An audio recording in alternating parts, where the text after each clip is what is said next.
his story, my name will be Charlie. Years ago, my first year of college, I lived in a dorm.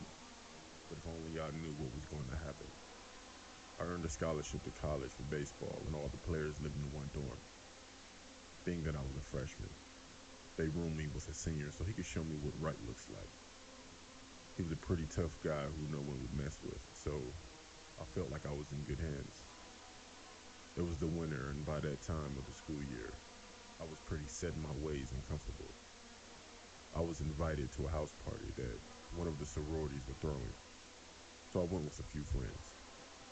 When we got there, it was like any other party. Hold on, guys, I'm gonna turn on the ad blocker.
People were outside Alright, we're good. having fun, while inside there was music playing along with people playing video games in one room, and it looked like a board game going on in the other. That was upstairs. After a while, I went upstairs to see why anyone would be playing a board game at a party. When I got to the room, I noticed that it was the most quiet room in the house.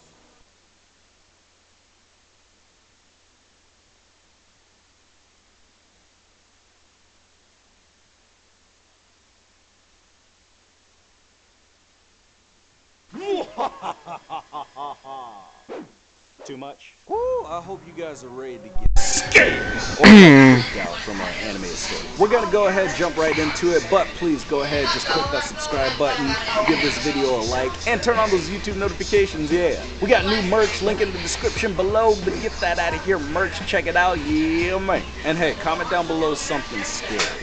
It could be haunted houses.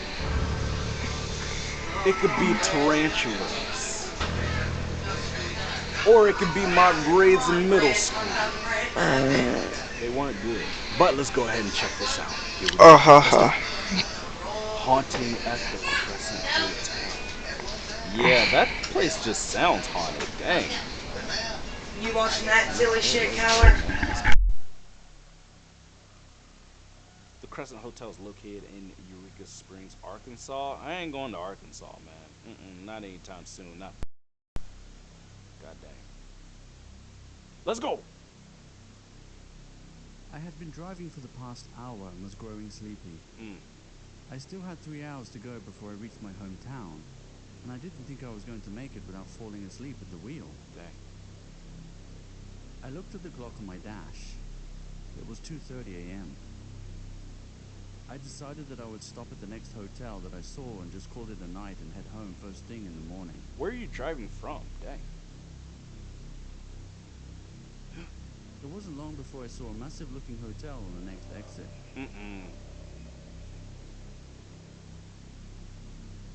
Heck no. I looked around over an old bridge and there I was, in the parking lot of this surprisingly well-kept, large 4-story hotel. You're the only one there.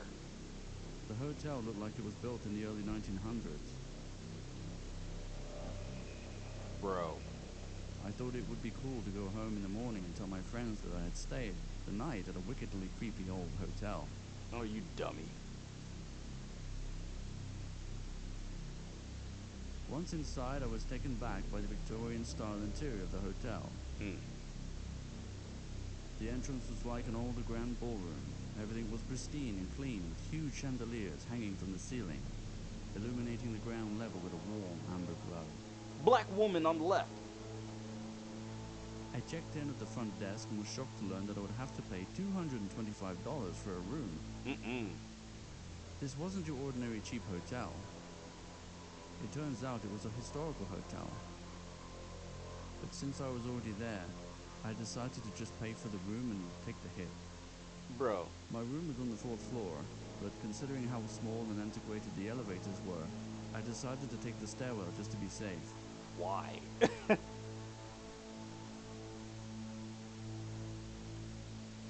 bro.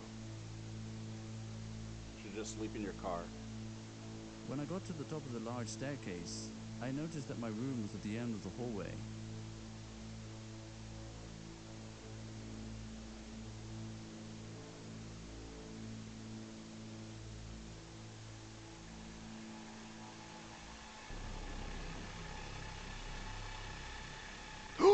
Oh! Bro, you done for. Ugh.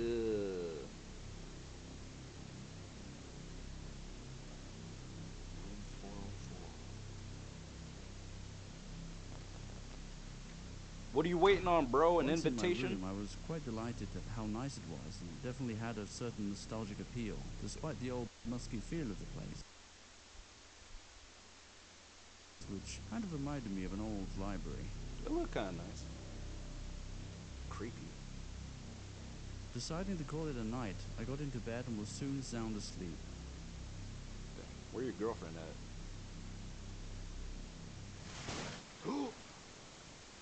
Oh my gosh.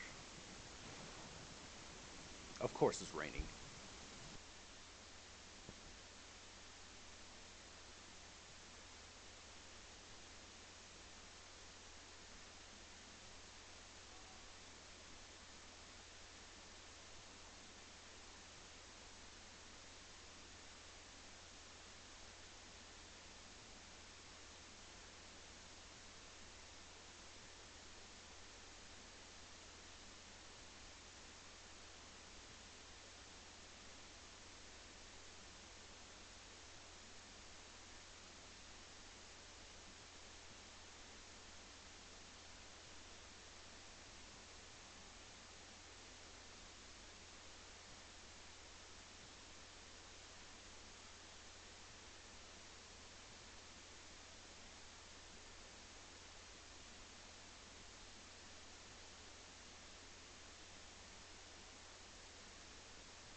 Bro.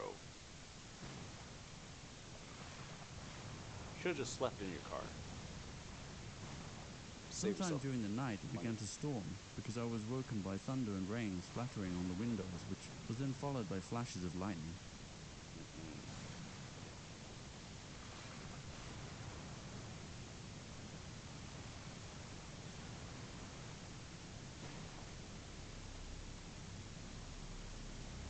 I rolled over as another flash of lightning shot through the room, illuminating a figure at the foot of my bed. Oh, heck But no. as quickly as the shadow appeared, it was gone.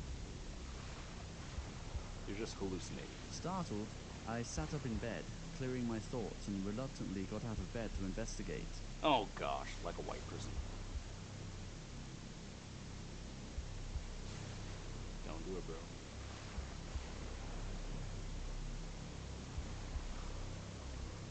Why do y'all love investigating? I quickly dismissed this as a figment of my overactive imagination. That face, though.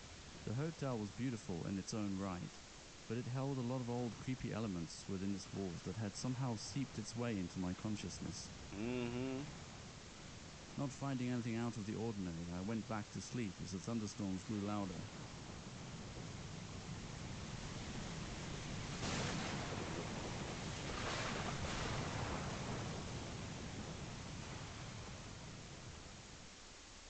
Dang.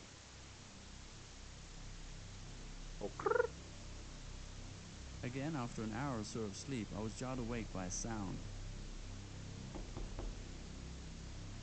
Oh, I heard that knock. This time it sounded like somebody was knocking from inside the large closet next to the bathroom. Bro, run.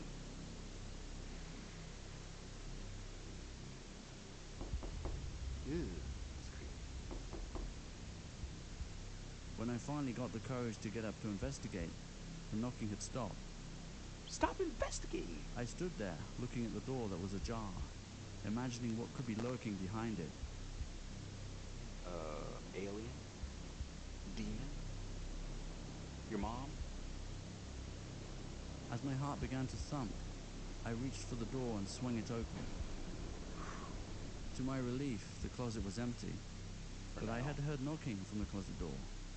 This was starting to become very unsettling. Before returning to bed, I checked the front door. I reluctantly opened it and noticed that my hands were shaking.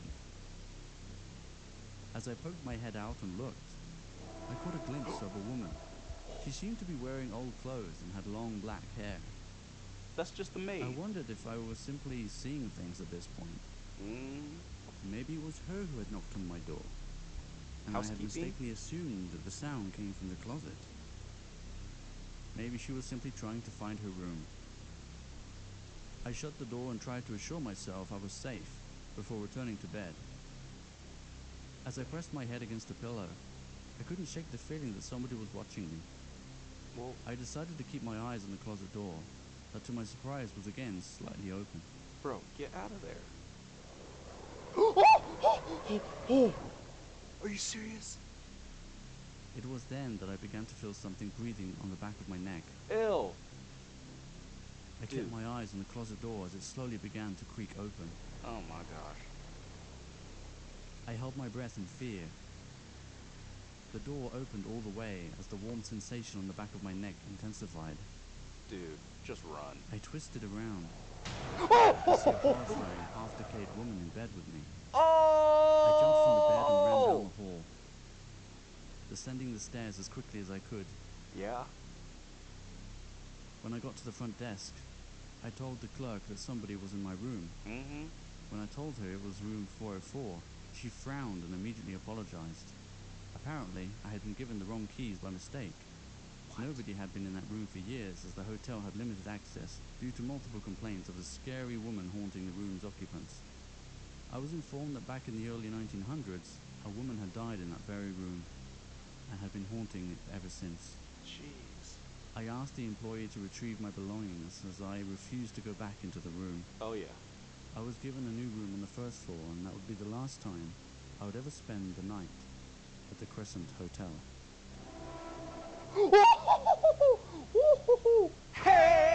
Hey, nah, player. If you get haunted in a room at some hotel, what, you just want to switch rooms? Hi, I have a complaint. Room 404 is haunted. Can I be moved to room 405? You dummy, if that hotel room is haunted, the whole hotel probably haunted. Like, go to your car, sleep in your car, like pull over at a Jack in the Box or at a 7-Eleven or something, anywhere but there, dang. I swear, man, I can't even say white people investigating because he looked like he was brown. You know, he might have been Hispanic, might have been half black, you know, but, quit investigating, man. This dude is just asking for trouble, you know. I don't even know why in horror movies, like, the black guy dies first. I don't know why, because we're the ones that are like, oh, heck no. Yeah, it's probably because we, you know, try to run away. And then the demon or the serial killer is like, Ooh, they're running. Ooh, this will be a challenge. I'm gonna get them first. you guys already know we need to get that out of here. But let me know how that was on the old dang scary scale, on a scale of 1 to poop your pants. At the end, I like almost pooped my pants at the end. Took a little bit to get there, but yeah, the whole thing was creepy. I give it about good, you know, I give it a good 7.5. But that's going to do it for reacting to True Story Scary Animations Part 27. Thank you guys for watching the video. Make sure to click that subscribe button, give this video a like, yeah. And click the links in the description below. Get the new Get That Out of Here merch. Check it out, yeah, get some. But if I've said it once, I've said it 1,000 times.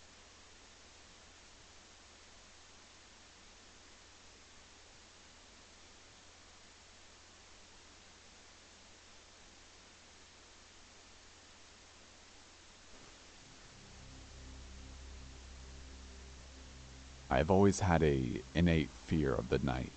Not so much the dark, but the night itself. As a child, my imagination was overcome with stories of creatures that come alive at night and the safety offered by a house and light. I never had anything to base this fear on, until a night when I decided to go with a buddy of mine to a baseball game and got stuck at a light at 2 a.m. after dropping him off at home. Of course, that night, the game went into extra innings, and so I didn't get a chance to drop my friend off back home until well after 1 a.m. Everything was fine on the way home until I hit a light right before the street that led to my house. It was a T-junction, and I was turning left. The light is one of those that you think is broken until it finally turns green right when you finally decide to just run it. So, of course, I pulled up right as the light turned red. I would have just run the light, seeing as no one was there and it was closing in on 2 a.m. on a school night. But earlier that week I had heard the phrase, "Character is what you do when no one is looking," and for whatever reason, that was the night I decided to prove to myself that I was a man of character. Big mistake. I pulled to a stop at the light, feeling good about myself, bordering on self-righteous, when I happened to look out of my window to my left and noticed a lady sitting all alone on a bus bench. We made brief eye contact and I quickly looked away. It was too late. I could see movement out of my peripheral vision and knew she was coming my way. I looked out the window and noticed she was carrying a bag. I quickly checked that my doors were locked and that all my windows were up. I then moved my right foot above the accelerator just in case and braced myself for what was to come. I was hoping it would just be an awkward exchange and was praying for a quick light change before she reached me so I could just get out of there.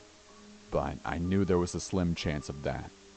She walked right up to my window, put down her bag, and began to tap on my window.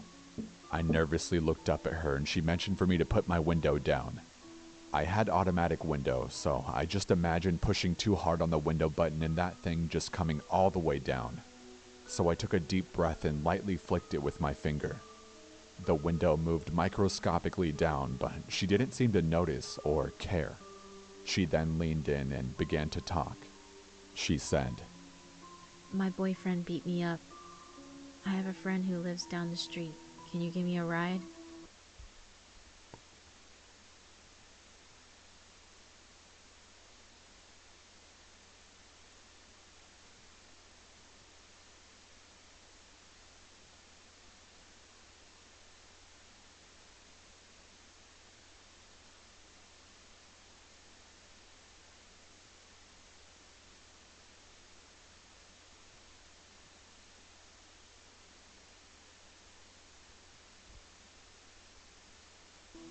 I should stop and give you a brief physical description of the bag lady.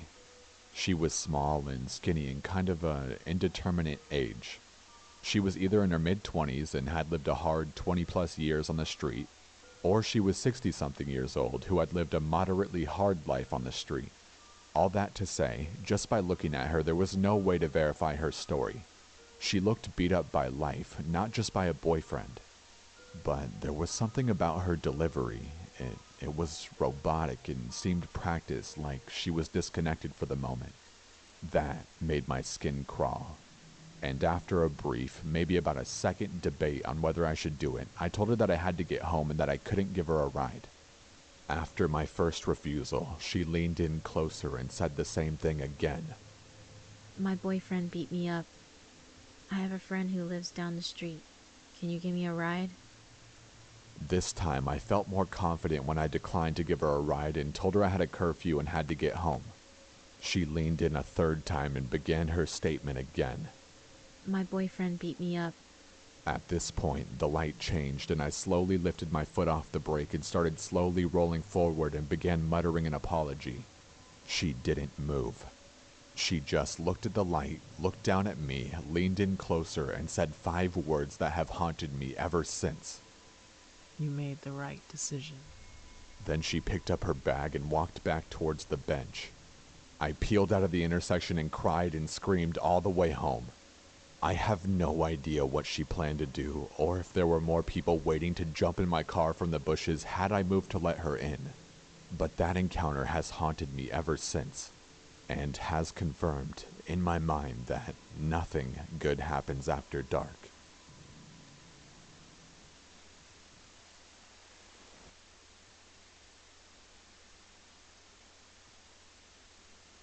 I was on an equestrian team throughout middle school with about 9 other girls. My coach's name was Deborah, and one of the most awesome things about Deborah was that she'd always take our teams on reward trips or events. Trips included outings such as movies, water park dates, or just barn sleepovers. This particular trip was a trail ride overnight. We were ecstatic as trail overnights were only a summer thing, and it was one of the first ones of the year. Basically, a trail overnight was a weekend that we would go on a 3-day-long trail ride. We'd pack a bag or two, meet up on Friday morning at the stable, load up our horses and bags into the 3 trailers, and be on our way. That was exactly how it happened this particular trip. Everything went exactly as it should have, and we set off to a trail near the Sleeping Bear Dunes, as I live in rural Michigan. Things got odd a few hours into the trip.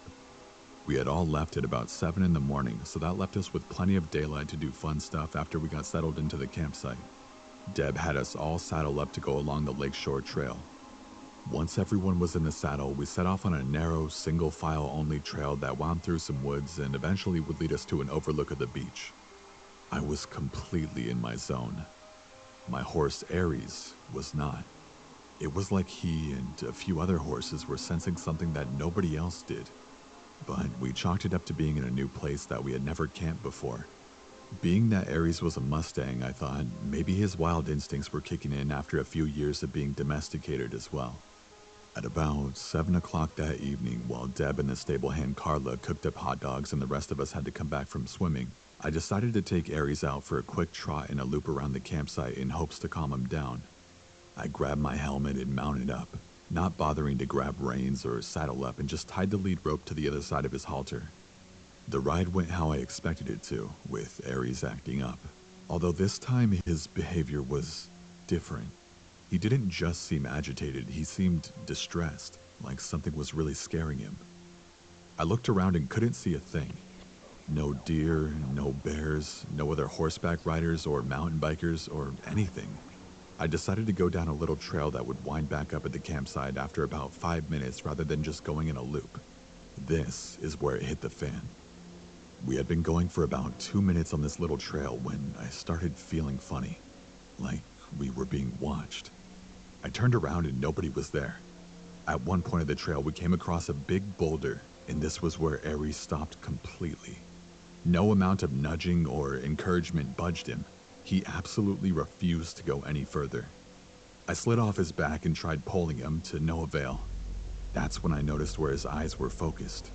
He wasn't looking at me, but over my shoulder. Slowly, I turned around and saw a tall, dark figure about 50 yards away, maybe less, standing ahead of us on the trail, not moving, even though I'm sure he heard us. I didn't know what to do. Was he a hiker? It was obviously a man, but he had no pack, no bike, nothing. He was holding something in his hand, though. A walking stick, maybe. I didn't want to bother him or go near him, as his presence had given me the creeps. I whispered to Aries that we were going back, and slowly climbed on. As soon as I was situated and I looked back at the man, though, my heart dropped. The figure had turned towards us, watching. I could tell because I could faintly make out the zipper of his jacket. There was no doubt he had seen and heard us, so there was no point in trying to be subtle. I offered a wave, trying to signal I was out of there and wouldn't be a bother. Aries was more than happy to oblige. When I looked back again, my heart dropped even further and I froze. The figure was getting larger. The man was chasing us, running at full speed. I saw what was in his hand, a machete? It couldn't be, but it sure looked like some kind of weapon. I said Aries' name loudly in fear, and he knew what I wanted. He kicked into overdrive as the man had caught up to about 10 yards away from us. Mustangs are fast, and Aries was no exception. That made hanging on without a saddle a bit difficult, but I somehow knew that if I fell, my life was over. And just my luck, I did fall. Aries had put some distance between us and the man to where I could no longer hear or see him, but it didn't take long for the machete guy to come within hearing range. The man came up over the hill of the trail and spotted me immediately. I knew I was doomed. The man started towards me, and before I could bolt, I heard the thundering sound of hooves speeding in my direction. The man, although I couldn't see his face beneath the hood of his jacket, I could tell he was looking behind me. I turned to and had to dive out of the way. Aries was speeding towards the man in like a freight train. I couldn't believe what I saw. Before the guy could dive out of the way, Aries struck him with full force and trampled him, making the guy yell out in pain. He lay there limply. More than likely a bone or two was broken. Aries was big for a Mustang, and being hit and run over by any horse isn't going to leave you without injury. Aries disappeared over the hill for a second, then came back and ran the man over a second time. He stopped long enough for me to scramble onto his back, and we sped to the campsite. I told Deb and the rest of the group that we needed to call the police and get the hell out of there. As soon as I told Deb, she had us pack our stuff up and get in the trailer and trucks while she called the police. They didn't take too long to arrive, as there were usually some scouting around the area we were in. I told them everything that had happened, and that the man may still be laying where we had left him because Aries had trampled him pretty badly. We didn't stick around long enough to find out, but we learned that the guy I had encountered had previously been arrested for assault with intent to kill. How he had gotten into the woods, I'll never have any clue. I do know that I owe my life to my horse, as I wouldn't be here to tell this story had I not been with him. People say horses are dumb animals, but I think Mustangs are different. I think if Aries had not been wild before, he wouldn't have been able to recognize the threat. Anyway, that's my story. If there are any fellow riders out there, or even just hikers, it's kind of scary. Whatever you might do on the trail, I recommend you don't go do it alone.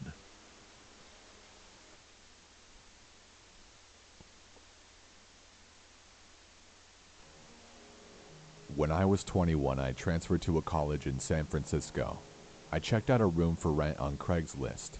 It was in a really nice 2-bedroom apartment. It was cheap rent and close to campus, so it was the ideal spot. The girl who lived there was 29 and her name was Beth. She was tall and wide, and she had jet black hair and wore pale makeup. She seemed nice, although a little quiet, but she seemed to like me and agreed to let me move in. So far, so good. My first night there, we went out for pizza, and that's when I could tell that something was a little bit off with her. Throughout dinner, she kept telling me how much I looked like Shia LaBeouf. I didn't know what to say, so I just shrugged it off with a thanks. I mean, I looked nothing like Shia LaBeouf, so it just didn't make any sense to me. When we got back home, she asked if I had seen her room yet. I said no, and she took me to see it. Her walls were covered in posters of Shia LaBeouf. She had even printed out photos of him all over her mirror. She owned all of his movies. I mean, I didn't know what to make of it. It was creepy. The whole night she had been saying I look like him, and now it's obvious to me that she's obsessed with the guy. A few weeks passed, and I never really saw her that much. We didn't spend any time together, really. She would come home from work and practically run to her room. She would spend the whole night in there. She had this really creepy high-pitched giggle, and I would hear her giggling through the walls at night. I wondered what the hell she could possibly be doing.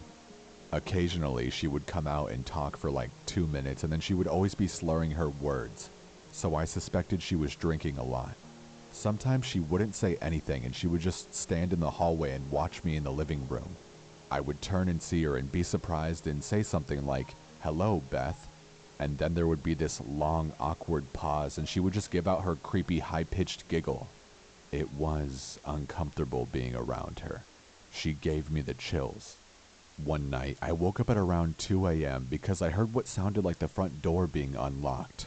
I came out of my bedroom, and all the lights were off, but I could still see Beth standing at the front door.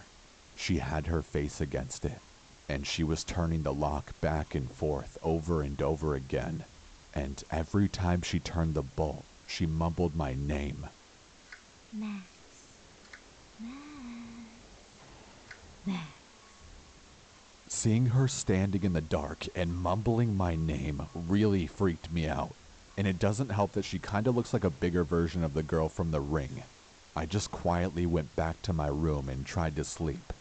One night, I was watching Gladiator and she stumbled out of her room and turned on the living room light, forcing me to pause the movie, which was annoying. She then asked me if I wanted to hear about her ex-boyfriend. It was an uneasy segue into the topic, but I just said sure and then awkwardly sat back to listen to her. 10 minutes into her story and she was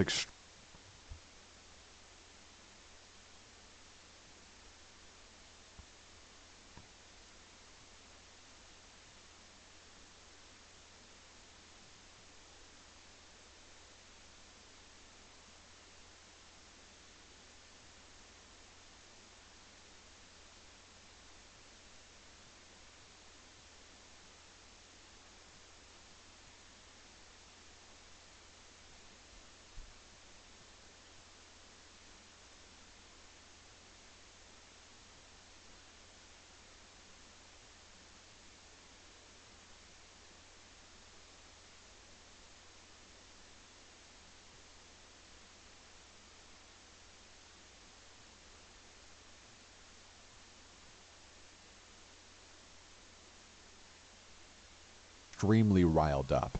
She was screaming at the top of her lungs about their breakup. I was worried that the neighbors were going to call the cops, and she wasn't listening to me when I was asking her to lower the volume. Amidst all of her screaming, one thing she said really freaked me out. She was in such a fit and she yelled that she'll slit his fucking throat. That was a big game changer. Suddenly, I had no idea what this girl was capable of. I mean, she was practically a stranger, and everything I had seen was becoming alarmingly disturbing. After a few more minutes, she told me thanks for listening and started doing her giggle. I got out of there pretty fast and went to my room to go to sleep. I had a pretty unsettling feeling about being in the house with her. And what's worse is that there was no lock on my bedroom door. I pushed the edge of my dresser in front of it to act as like a little barricade. I woke up in the middle of the night to the sound of my dresser scraping against the floor. Beth was pushing the door open. I turned on my light, shouting at her to stop. I could see her through the opening of the door. She was so drunk and had this insane look in her eyes. I pushed the door closed and yelled at her to go to bed. I could hear her walk back to her room, but I couldn't fall back asleep. The next morning when I went out into the hallway, my heart dropped. I saw that one of her steak knives was on the floor by my door. I got goosebumps all over my arms. All I could think about was her saying she would slit that guy's throat. I confronted her about it, and she said she didn't remember trying to push my door open. She said she didn't even remember telling me about her ex. I had enough. My lease was month to month, so I found a new spot and moved out. About a month after I moved out, she contacted me. I was at the movies and my phone was off. When I got out, I turned my phone on. And to my shock, I received 40 plus text messages that she had sent me over the past 2 hours. They were all just insane texts that ranged from everything between, "Hi, how are you?" to, "I fucking hate you." It was insane. I didn't respond, and I never heard from her again. I always wonder, if I hadn't set my dresser in front of my door, would she have quietly crept into my room and slit my throat? It freaks me out. Okay.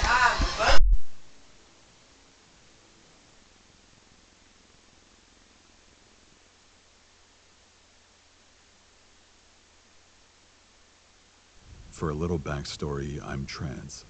I try to present as male as best as I can, but it's still pretty obvious that I'm biologically female. I have short hair and I wear guy clothes, but I have a very unmistakably female face.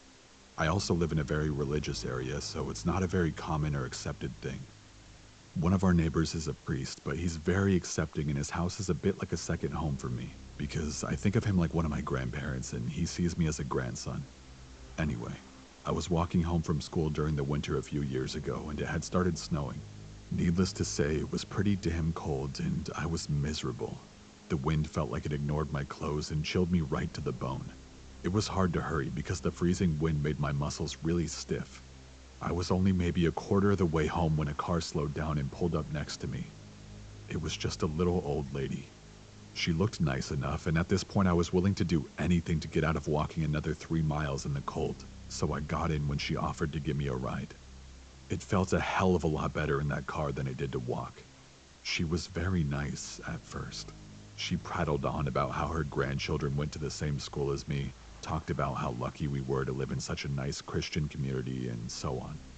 When she started on about being a good Christian, about how much she loved Jesus, I was a bit uncomfortable, but I didn't say anything.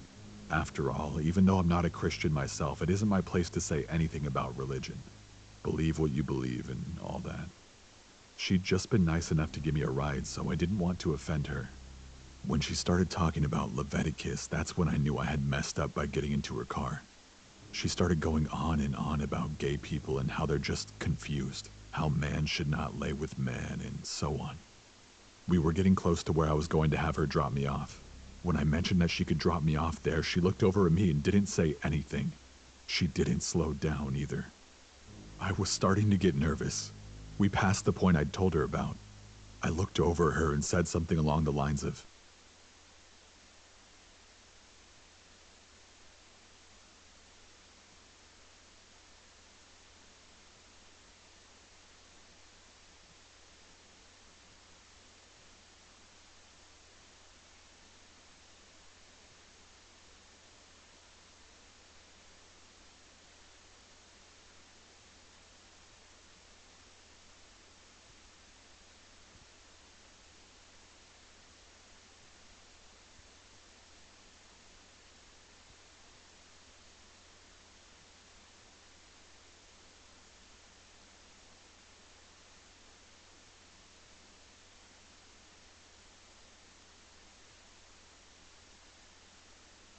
"You can let me out here." She gripped the steering wheel really hard and said, "I can't let you out. You need me." I asked her what the hell she was talking about, and she turned to me. Your short hair. I knew I needed to help you when I saw it. Your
You're a sick girl.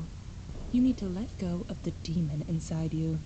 I tried to cast aside the discomfort of being called a girl and stumbled out something about just liking short hair, having a boyfriend, anything that would make me seem a little bit more innocent in her eyes. But it didn't look like she believed me. I wanted to cry as I watched the drop-off point get further and further away. I begged her to let me out, promised that I would go to church, repent my sins, as long as she let me out and let me go home to my family. She screamed at me that she hated dykes and that she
She was going to call her son to help her, quote, fix me. At that point, I knew I needed to get out. I grabbed the handle and unlocked the door, only to feel my hopes sink as the electric lock kicked in and relocked it. She was still screeching about how I just needed to be with a man and it would fix me. That accepting God's truth would fix me. It might sound ridiculous to be afraid of an old Christian lady, but I was terrified. I was so scared of what would happen if I didn't get out. I took my chance and rolled down the window as fast as I could and made a jump for it. I landed on a pile of rocks and my breath was knocked out of me. I could hardly move. Everything in my body hurt horribly, but I knew I needed to get out of Dodge before she decided to come back. I got up and limped into my neighborhood. As soon as I came to that old priest's house, I snapped out of the stupor I was in and was hysterical. I banged wildly on the door until he let me in, and I cried uncontrollably while he called the police. I was taken to the hospital after I told the police what had happened. The jump from that car broke my femur in 4 places and cracked both my knees. It amazed doctors that I was able to make it to the priest's house in the condition that I was in. I've never seen that lady again, or her car, but since then I never walked to or from school alone anymore. I can only hope nobody ever got into her car again.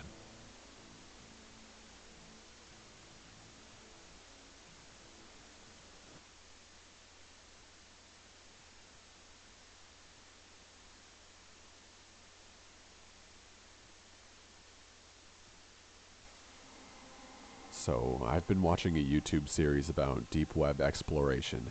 I won't name this series or the channel it belongs to. I mean, I'm not getting paid for advertisements. Anyway, I looked up a video on how to access said deep web. I did it fast and dirty, not much research on what not to do. Big mistake. Let me tell you right now, using Windows on the deep web is a bad idea. That much I did know. Easy to get hacked that way since it's the most prominent OS. I know you can boot up a live USB on a Linux clone OS. I mean, a simple Google search can tell you how to do that. It's not as difficult as it sounds. But I figured if my laptop gets hacked, I'm screwed. I can't exactly afford to just buy a new one right now. So I thought I'd be smart and use my Android tablet. What a genius, right? Yeah, I know. I'm an idiot. So, a few VPN apps later and I'm surfing the deep web, looking around like a little kid in an adult store. I have no clue what any of it means, but I'm interested in it all. I'm aware you can find a lot of snuff in pedo rings, so I treaded carefully. Unfortunately, I stumbled upon one of the two. I'm not going to say which, but it made me sick to my stomach and I nearly quit then and there. In fact, I did, for a few minutes. I chalked it up to bad luck and resolved to be more careful. I'm not into that shit, not by a long shot. I'm not some deviant with fetishes for snuff or kids. Jeez, man. That image will probably be burned into my brain for the rest of my miserable life. Anyway, I'm browsing for a few hours and it's after 3 a.m. I've heard it's better to use the deep web at night. Less traffic that way. I found a few interesting sites. There's tons of religious stuff on there. You'd be surprised how often you find Satanists. Or at least people who claim to be Satanists. Most of the time, it's likely to be some edgy teenagers rebelling against their religious families. I won't get into my religious views, don't worry. It even has several of its own social networks and email services. No, thank you. You're begging to be stalked by some creep if you use one of those. Or better yet, get scammed by a catfish or honeypot. There are loads of conspiracy blogs as well. Both interesting and hilarious. Everything from Justin Bieber is secretly a reptilian member of the Illuminati to leaked files on human experimentation. There was even a guy who claimed to have stumbled across interdimensional travel via falling into an actual rabbit hole. As in a literal physical hole in the ground made by a rabbit. I'd say you can't make this stuff up, but clearly you can. I was serious about the human experimentation, by the way. You're going to want to avoid that kind of stuff. If you had any faith in humanity, you'd lose it in a heartbeat. My God, I mean, I hope that stuff wasn't legit. Gun shops, drug shops, celebrity nudes, pirated movies, hackers for hire, Hitmen, virus programmers, script kiddies, stolen credit cards, you name it. There was one site that sold stolen US currency that was supposed to be marked for shredding due to age or poor condition. Seems like they got a lot of business too. No wonder the economy is in the toilet. Don't get me wrong, there's a lot of legitimate stuff on there too. I visited the site of a really smart dude who was creating his own custom operating system. Even had games and stuff on it. There was funny things too. A mock cult made for people named Dan was among my favorites. The people that weren't maniacs seemed to be open-minded, if a little paranoid. Then I came across a site that supposedly gives you access to the webcams of people's personal laptops. I was curious. I shouldn't have been, I know. I'm not expecting to see some cam girls here. Just some slack-jawed people staring blankly at their screens while watching Let's Plays or some shit. And that's exactly what I saw. Neckbeards, teenagers, old men looking confused, the works. Here's me laughing at unsuspecting people. Then I saw myself. Ha ha, very funny, I thought sarcastically. It's tapping into my camera and trying to give me a good scare. It almost did, at first. Even so, I logged off. I kinda realized how bad what I was doing was. Not to mention how illegal it was. I went back to the clear web and watched some Netflix. Soon enough, I had all but forgotten about my deep web exploits. Then my Skype starts ringing. Another Skype number is calling me. I think maybe it's one of my friends trying it out. After all, I have been pestering one of them for a while to get on Skype so we can chat while playing games on Steam. So I pick it up. At first there was silence. Then I heard a voice. A man's voice. He sounded like he was an older guy, 50 plus. "Looking good," he said. Without a second's hesitation, I hung up, deleted every deep web related app on my tablet, shut down and restarted my router. I have no fucking clue how that guy got my Skype number. And to be quite honest, I don't want to know. All I know is, if you're going to use the deep web, I beg of you, for your own safety, do more research than I did. Talk to someone who has experience in setting up a proper VPN or some other kind of anonymity. You're sure as hell not going to find it on fucking Google Play.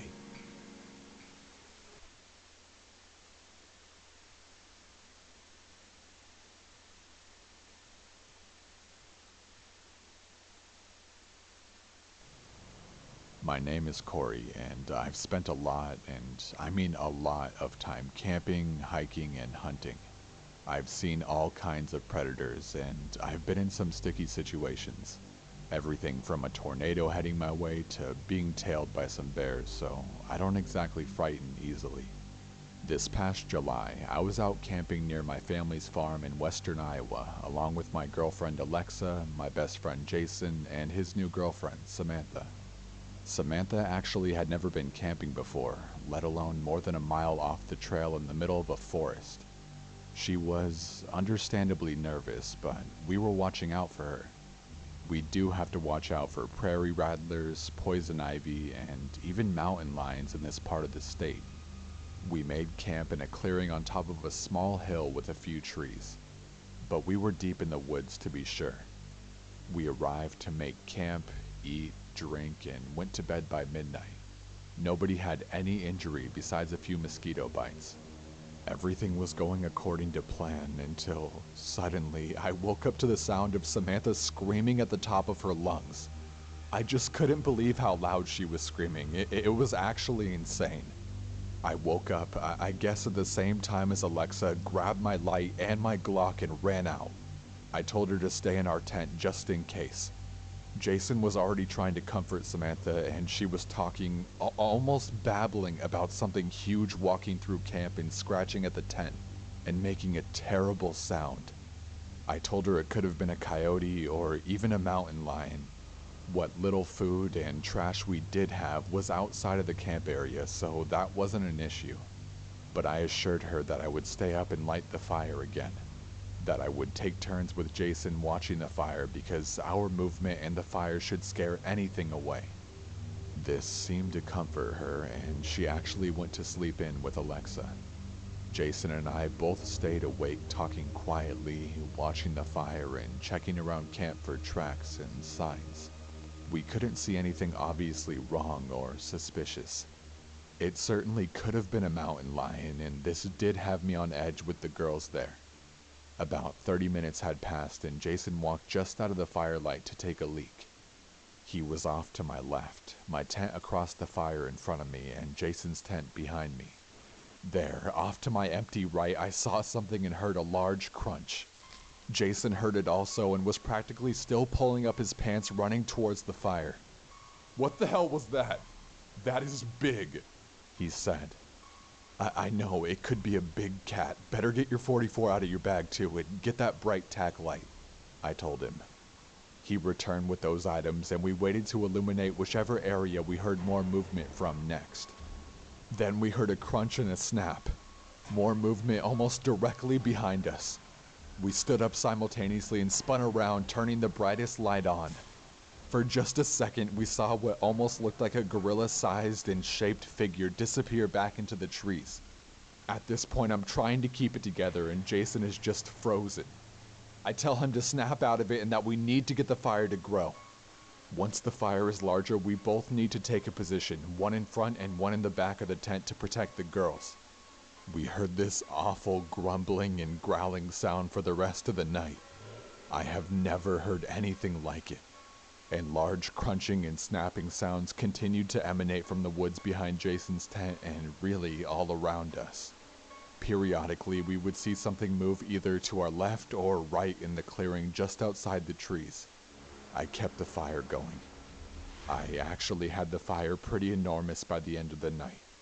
As soon as the sun started coming up, we packed up. On our way out, we saw large prints in the mud down by a small stream at the base of the hill we were camped on top of. I can't really say anything other than the fact that they basically looked like a huge man's prints.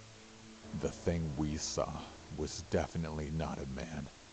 I don't know what it was. I don't know if it was going to hurt us. I don't know if it was Bigfoot. Frankly, I don't want to know. The way I see it, it's really not relevant because I was thinking it was a mountain lion initially. Those are also dangerous. I won't let this stop me from camping. Sometimes I guess you just hear scary things at night in the woods. Because scary things do live in the woods. I guess that's just part of the adventure.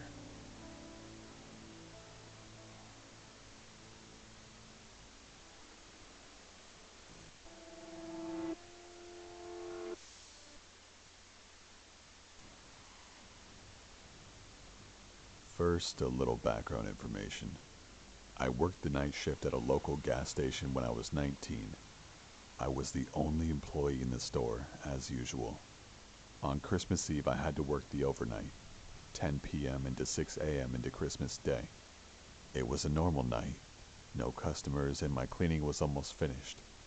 I had just got done eating and decided to go out for a smoke when I hear someone walking towards the store in the distance. Now, this was nothing out of the ordinary until the person gets to the pumps and I can actually see them. It was a male, about 5'9" and somewhat thin. He was wearing a dark hoodie, jeans, and was carrying a gift bag. As he got closer, though, I noticed that he was bleeding from his forehead. As he approached me, I asked if he was okay and if he needed any help.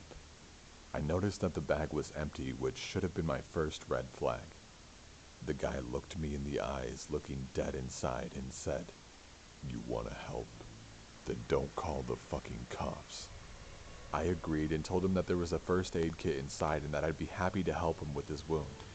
Crazy, I know, but I was just trying to be nice to him since he was someone who could be a threat to me.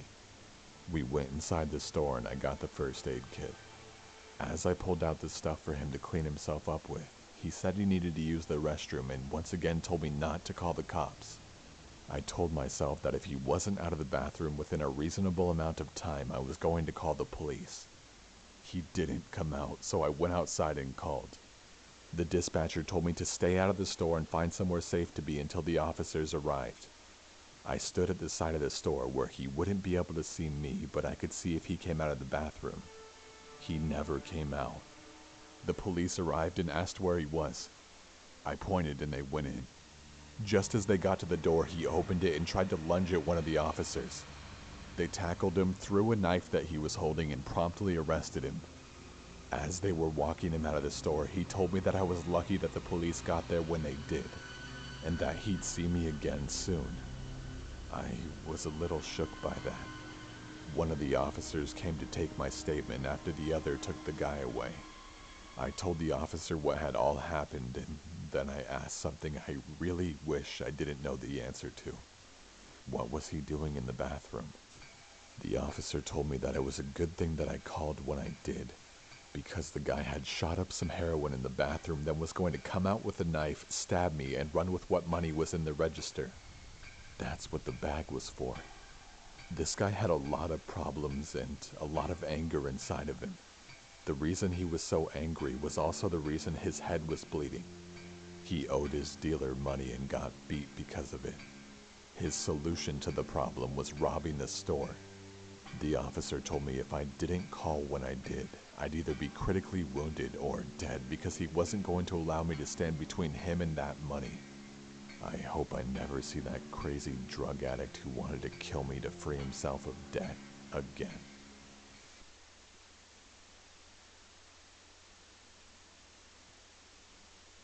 One time I went to the bar with one of my friends. I had just turned 21, so I haven't been to many bars up to that point. My friend was drinking on the way to the bar, so he was already pretty drunk when we got there. When I sat at the bar, a cute girl came and talked to me and my friend. She said her name was Candace, and I noticed she had really, really bright red hair. I assumed she dyed it. I mean, it was pretty, but unnatural. Anyways, the girl was flirting with me and my friend. She could tell my friend was already very drunk. To be honest, I played along like I was drunk already too, since it seemed to be working for my friend. I didn't know if she was just trying to get free drinks, so I told her we didn't have much money. She then offered to buy us drinks. She kept buying us drinks, and I started to get confused as to who she liked between me and my friend. My friend went to the bathroom. Before he came back, he was kicked out by the bouncers. He was way too drunk. Candace and I went outside with him. She kept telling him to go home with her. He was so out of it, he could barely answer her. I told her he was too drunk and that I couldn't let him go anywhere. I didn't want him to wake up hungover in some random house with no car and no idea what happened. Candace kept pushing it, saying that she would take good care of him, but I told her no because I had to stay with him. I was more sober than him and he was my responsibility. I told her the only way he was going anywhere was if I tagged along. I assumed she thought I was jealous or cock-blocking, but my friend could barely stand and lost interest in Candace already at that point. She immediately started flirting with me and offered to get my friend a taxi to drive home, and said we could go to her place alone. At this point I had a few drinks and I was already buzzed, so I agreed. We took my friend to the taxi and walked to her car. I slightly stumbled on the way to her car. Wow, you're pretty drunk, huh? She said, smiling as she held onto my arm. Yeah, I said. I don't know why, but I just felt slightly shy and anxious. Everything was just happening too easy for me, so I felt uneasy. We got in her car and we drove down the street. Want to stop at the liquor store and get some more to drink? I'll buy it, so don't worry about paying. She offered. I didn't want to drink any more than I already did. I mean, I was already buzzed and wanted to be able to carry myself throughout the rest of the night. Sometimes I made myself look stupid when I'm drunk, so I didn't want to ruin anything with Candace more than I already did earlier with telling her my friend was too drunk. I told her I was already drunk enough, but she insisted. I didn't want to seem lame, so I told her to get me a pint of liquor with some apple juice to chase it. She went into the store and came out with a lot more than just a pint. I assumed she wanted to drink more also, and that's why she got a fifth instead of a pint. On the car ride, we passed the bottle back and forth, but she took tiny sips. I tried to take tiny sips, but she kept passing me the bottle and telling me to drink. I somehow managed to drink all of my apple juice, and I pretend to drink the bottle by spitting the liquor into the apple juice bottle. I tossed the apple juice bottle full of liquor out the window before she even saw it. I didn't want her to know that I was acting drunker than I was. I mean, she actually believed I was sloppy drunk when I was simply buzzed. I took a couple more sips of liquor and then finished the bottle. Throughout the car ride, I called her the wrong name a couple of times to get a reaction out of her. She didn't react to it.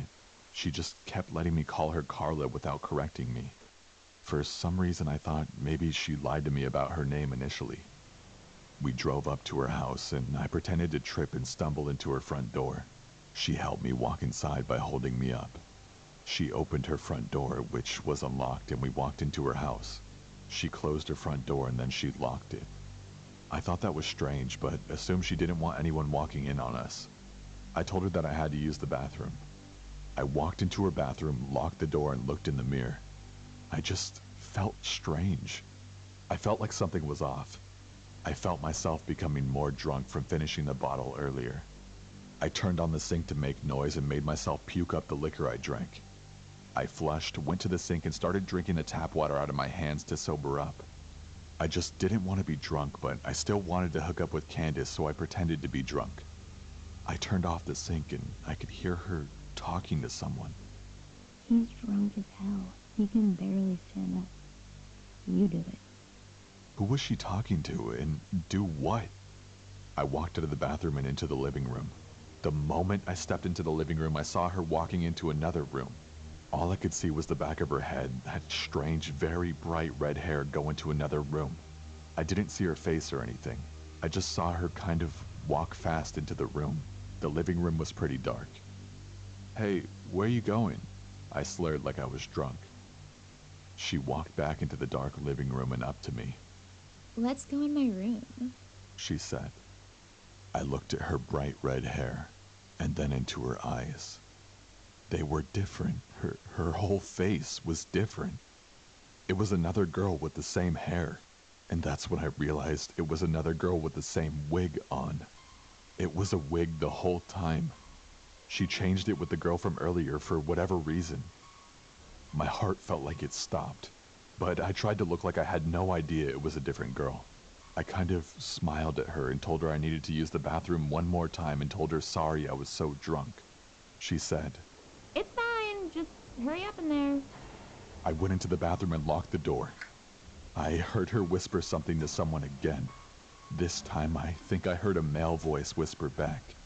I honestly didn't concentrate on listening to exactly what she said, but something sketchy was going on, and I had to get out of that house. I opened the bathroom window and jumped straight out of it, and ran faster than I ever have in my entire life. I didn't look behind myself or anything. I just ran straight through the backyard, jumped the fence, ran through someone else's backyard, hit a road, and ran towards the main road. I kept running down the main road until I saw a Star CVS. I ran into the CVS and stood straight at the front of the store in front of the camera. I called a taxi and went home. I try to think of what happened that night. What was she or they planning that night? Why did she tell me a fake name? Why was she trying to get my friend and I so drunk? I thought maybe a robbery, but she kept spending money on us. She kept buying us drinks and even paid for my friend's taxi cab. And mostly, why did she wear a wig that she gave to another girl to wear? Who was she talking to? What did it mean? And what was in that room they tried to lure me into? The next day after this incident, I went back to the house with a couple of friends to see just what was going on. Nobody was there. No cars, no people, nothing. Just an empty house. I ended up finding out that the house was a summer rental, and whoever those people were, they broke into that house and used it for only that night and never came back. Anyways, that's my story.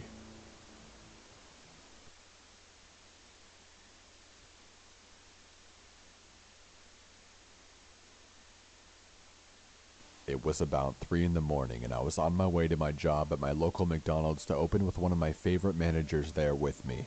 She told me to text her when I got there so that she could let me inside. Once I pulled in, I noticed a man standing outside of his car in the farthest corner of the parking lot. He was shooting me this sort of menacing stare. Let me point out that it's completely pouring outside. I was really confused as to why this guy wasn't just sitting in his car.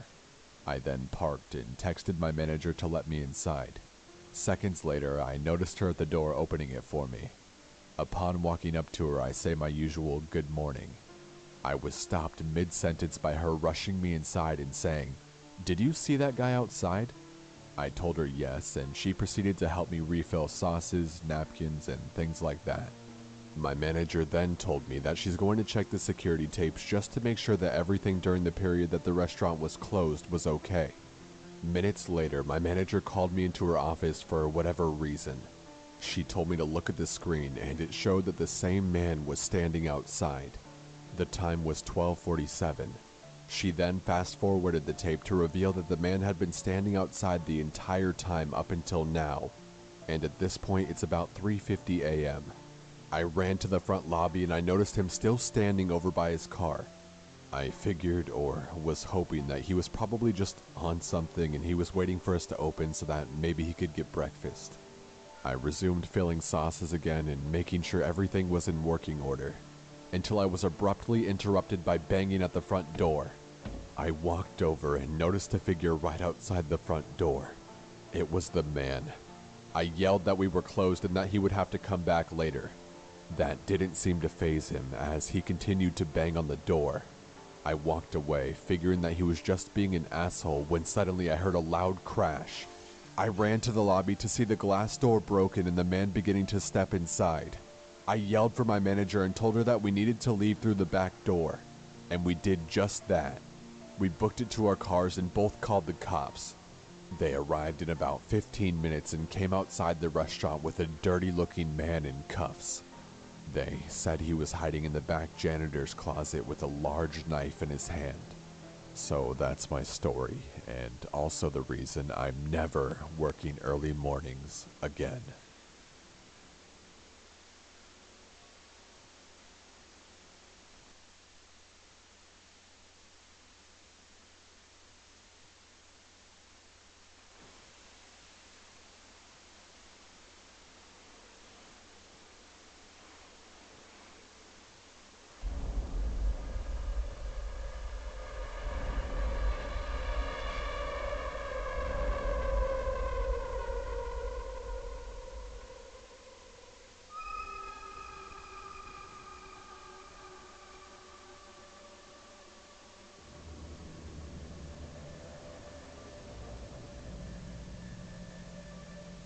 My family and I live in Arizona, and we occasionally visit our Navajo family in Albuquerque, New Mexico.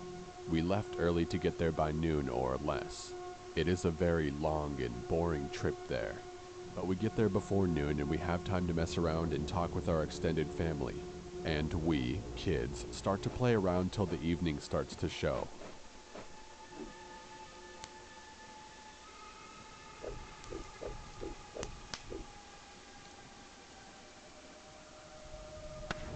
The house is too small for everyone to fit and sleep in. Some of the kids have to sleep in the trailer and truck camper, but two of my cousins and I had the amazing luck of sleeping in the old, slightly torn tent.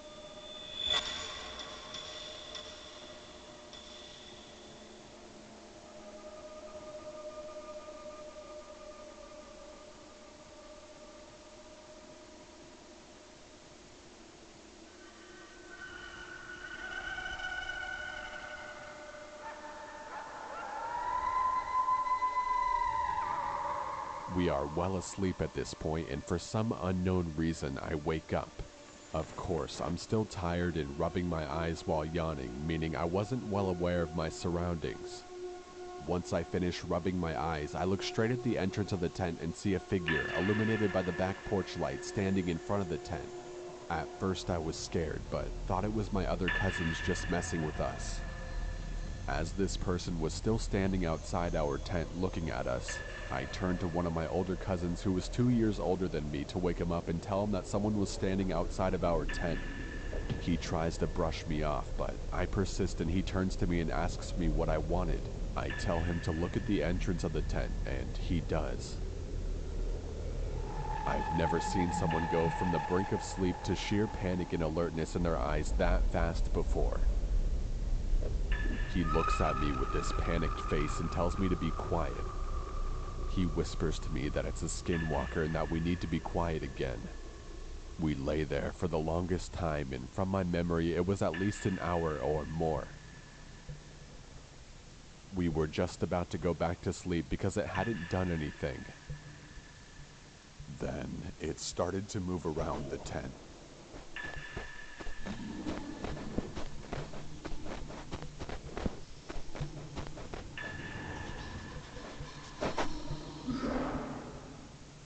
Remember when I said this was an old tent?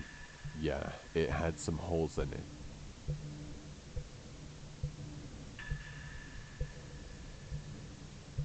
One of the holes was the size of a quarter, and I decided to be brave. As it continues to walk around the tent a fourth time, I slowly crawl towards the hole and try to take a look. As I did this, my cousin told me to get back to the bed or it'll hurt us. Of course, as a kid, I ignored the warning. I'm at the quarter-size hole and looking out to see whatever it was. It comes around the hole, and what I saw was bone-chilling.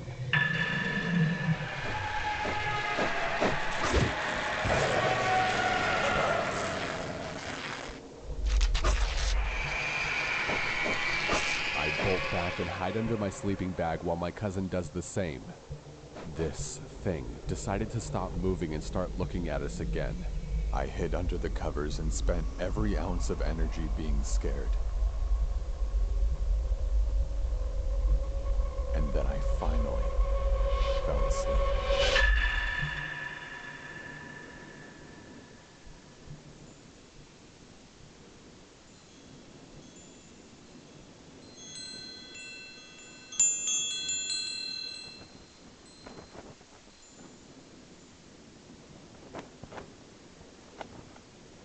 I woke up early, maybe around 5, and I decided to look around the tent to see if there was anything there. I see footprints, bare footprints that send shivers throughout my body. I saw the footprints move around the tent. This hit me hard because I was now realizing it wasn't a dream. As I further investigate the footprints, I noticed that it went off track. It went off to the rocky hills nearby where we were staying at. I followed the track to the hills, about a football field away from the house. As I continue to follow the tracks, something strange and scary happens. It goes from 2 footprints walking for a while to footprints and handprints in the dirt starting to form. I found that kinda strange because no person would do that out here. As I followed the tracks further into the hills, the hands and feet started to get smaller and smaller. It then subtly changed into coyote paw prints. That is when I stopped and turned back home, first walking fast, then onto a full-on run. When I got back, I sat down on the back porch for a while and thought about telling my family, but I didn't think that they would believe me. In the end, I didn't tell anyone, even the cousin I woke up in the middle of the night. Well, that's my story. I urge you guys to not go into the Navajo reservation to go looking for them. You will bite off more than you can chew. We, my people, take these beings very seriously and do our best to not talk about them. Even though I broke this code, I just thought to warn you guys about them. Whoever is listening are the first people to hear this story. I had a few more stories to tell, but this is by far the scariest one I had.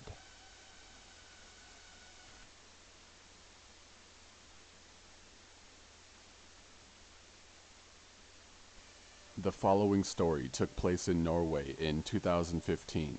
If the wording seems a bit off, it's because the story has been translated. I was called in for a night shift on Saturday at the gas station that I used to work at. I'm 19 years old and a guy. I'm pretty short, like 5'6", but I weigh around 190 pounds. Because my lifestyle almost only aims for both powerlifting and bodybuilding, depending on which time of the year it is, I got really mad that I got that shift because I need a good night's sleep. But whatever, I needed money anyway. I shaved my head clean like I do every second day while keeping my full beard and packed 3 decent meals for the shift. I went to work at 11 p.m. and the shift was going to last until 8 a.m. whilst being alone until 6 a.m. I don't mind working alone. Some people get paranoid and everything, but I myself have the kind of facial features and build that most people would not bother to mess with. Even though I'm a very, very nice person, it doesn't really look like I am. I had some customers while working, of course. A lot of drunk people. Since it's Saturday and in Norway, people tend to grab a burger or a hot dog at the gas station before heading home, others just there to fill up on gas. But later, at around 4 a.m., when it started to get more and more quiet, I saw a stressed out woman a few steps away from the door outside. I couldn't exactly tell what she looked like from behind the cashier desk, but I could tell that she was stressed out, standing with her arms crossed together while turning her head to the sides and turning around every now and then. I was considering to go out and ask if she needs any help, but I brushed it off and was thinking she was probably just waiting for someone. But then she looked inside and began to walk towards the entrance. She came inside, breathing in between normal and heavy, and she sat down. I greeted her with a smile, and I could tell immediately that she was a drug abuser, and that she was really stressed out. She was dressed with normal-looking clothes and looked like she was in her 20s. She kindly responded with, "Hey," with an obvious fake smile where you could tell that this person is sad behind the mask that they're putting on. She then came to the desk, asking if she could borrow my phone to call her boyfriend. She said that there were people following her and that they wanted her hurt or dead. The following conversation goes on like this. "Are they looking for you? Like right now?" Yes. Please let me borrow your phone. "Sure thing, but wouldn't it be better if I called the cops for you?" No, please.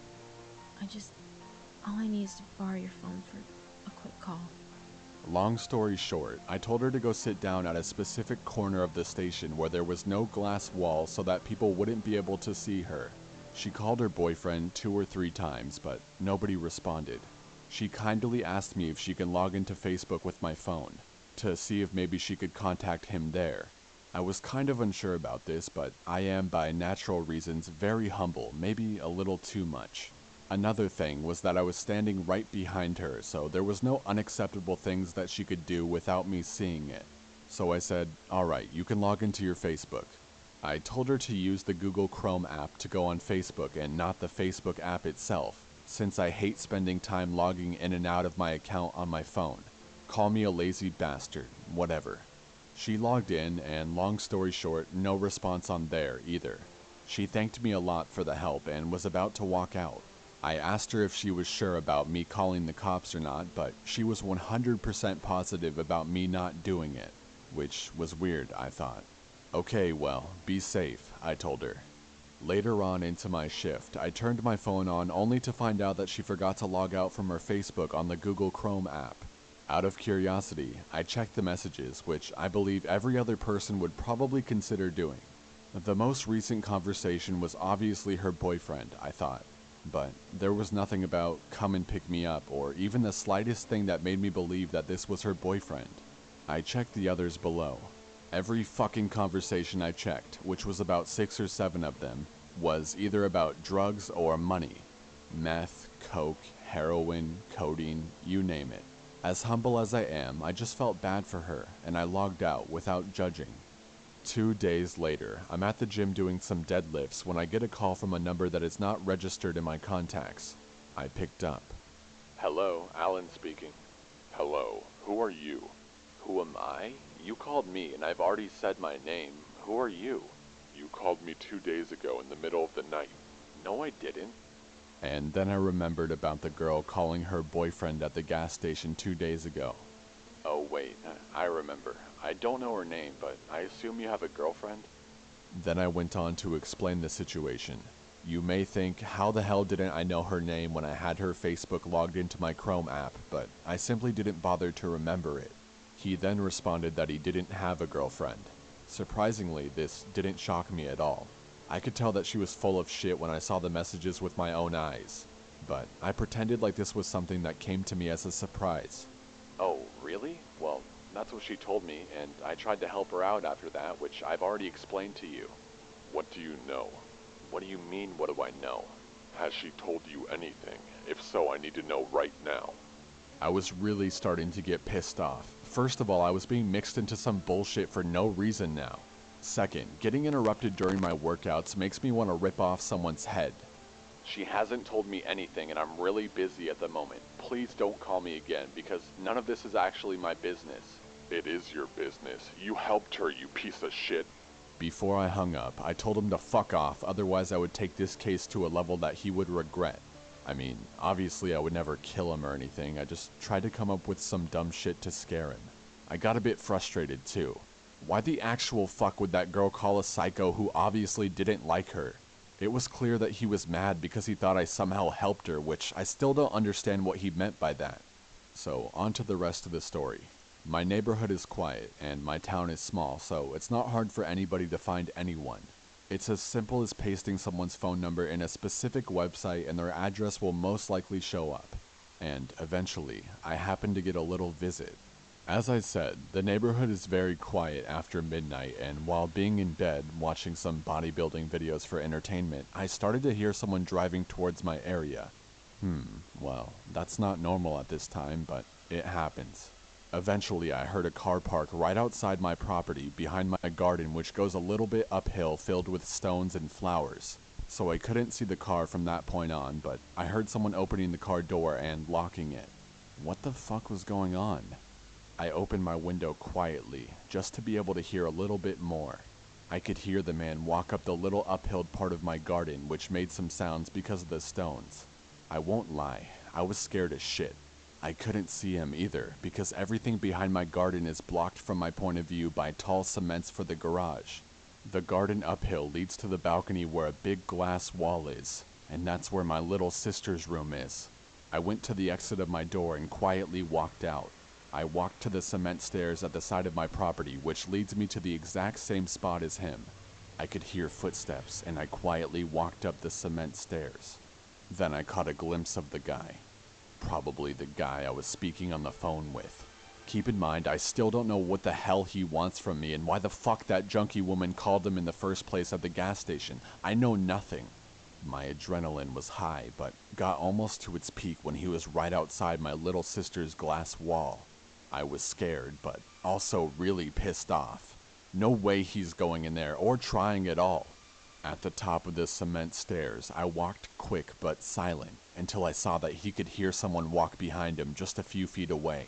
Then, I ran as fast as I could and pushed him with all my anger, leading him to get smashed into the wall beside my sister's glass wall, before I proceeded to get over him and hold my palm over the side of his face, pushing it down while asking what the fuck he wants. My little sister woke up, screaming, which also woke my mother up. She ran out and asked what the hell was going on.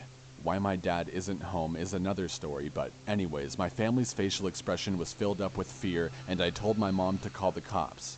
The man said nothing, just laying still with his left hand wrapped around my right wrist because of the pressure I was holding his face down with. He was literally resting for a few seconds before starting to resist like a horse again, but he ran out of energy fast. I would ease my palm off of his face so that he could get his head up a little bit, only to smash it down again with anger. Both he and I were breathing heavily. I stopped asking questions, and my mother was on the phone with the police, always reacting with fear when the man started to resist again, but I told her it was under control. It didn't take long before the cops showed up and arrested the guy. I told them the whole story about both the girl and the guy. They were both just regular fucking drug addicts and have both been in prison previously for it. I was scared as shit, and still to this day don't know why I had to be involved in this. Maybe he was just a paranoid psychopath. My lesson to you, never let some creepy stranger borrow your personal phone for situations like this. If it sounds dangerous, simply call the police to help them, and if they don't want you to, then just leave it. If you're at work, like I was, use the work phone.